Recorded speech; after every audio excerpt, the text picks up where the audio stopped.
ऐन गणेशोत्सवामध्ये श्रीफळ महागलेले आहे। केरळमध्ये झालेल्या अतिवृष्टी आणि भूस्खलनाचा नारळ उत्पादनावर परिणाम जाणवतोय।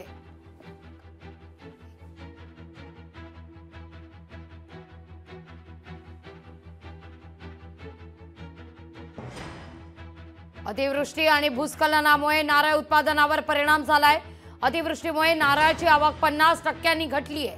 नारळाच्या दरात शेकडा 100 ते 200 रुपयांची वाढ झाली आहे। या सगळ्याचा आढावा घेतला आमचे प्रतिनिधी स्वप्नील जाधव यांनी।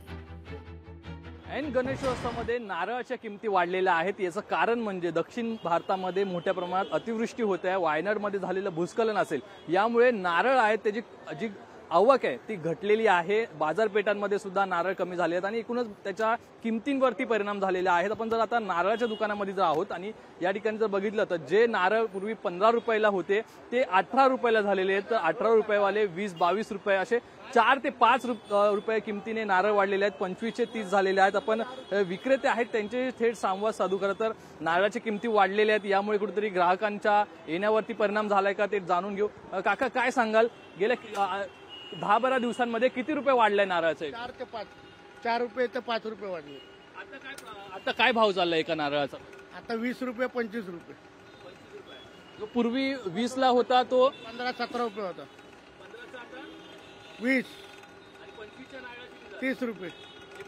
4 ते 5 रुपये वाढलेले पाहायला मिळत आहेत। 15 चे 20, 20 चे 25 आणि 25 रुपयाचा जो नारळ होता तो आता 30 रुपयाला एकूण झालेला आहे। त्यामुळे या किमती वाढलेल्या आहेत। कुठेतरी ग्राहक परत जात आहेत का की ग्राहक घेतात?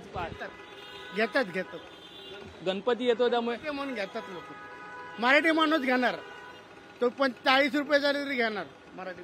तो या ठिकाणी गणेशोत्सवाचं आगमन होतोय, त्यामुळे गणपतीसाठी नारळ हा घेतलाच जातो आणि आता कुठेतरी आवक घटल्यामुळे किमती सुद्धा वाढलेल्या आहेत। परंतु कुठेही जो भक्त आहेत, गणेश भक्त आहेत, ते नारळाकडे पाठ फिरवताना आपल्याला पाहायला मिळत नाहीयेत। कॅमेरा पर्सन हबीब मस्तानसह स्वप्नील जाधव, लोकशाही मराठी, मुंबई। लोकशाही मराठी ऐका, पहा, जागरूक रहा।